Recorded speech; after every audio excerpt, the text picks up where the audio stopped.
C'est le début de la saison motocycliste et ça commence, Charles, dans le garage de la saison motocycliste, du côté de la sécurité du moins, avec la familiarisation de nos instruments. Oui. Et trop souvent, je vois des motocyclistes pitonner sur leurs boutons. Ils ne savent pas comment actionner le clignotant, ne savent pas comment l'annuler, où ce qui est mon klaxon, puis comment là, je rentre dans un chemin de garnotte, mon ABS ou whatever pour le réactiver. Bref, il faut être en mesure de pratiquer assis comme tu es placé, tes deux mains sur le guidon, et dans la mesure de toucher à tes boutons, mais toujours en regardant loin devant, d'accord? Avec les bras quand même. Oui, évidemment, assez pour détendus. pratiquer, tu dois regarder, est-ce que je vais actionner les poignées chauffantes? Mais là, si tu commences à chercher ça à chaque fois que tu es sur la route, dans un trafic, tu es au centre-ville, il me semble que c'est pas une bonne idée.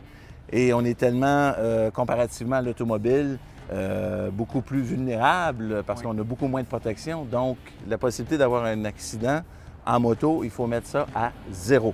Exactement. Zéro risque. Alors de là, de se pratiquer dans le garage pour savoir où sont les boutons sur les motos. Et là, on va rajouter par-dessus tout ça les bébelles. Les Parce qu'on bébelles. en a de plus en plus sur les motos. de toutes sortes. On en a le deux GPS, ici. le spot, il y a toutes Le sortes de spot, choses puis maintenant. on va rajouter le téléphone, puis le détecteur de radar.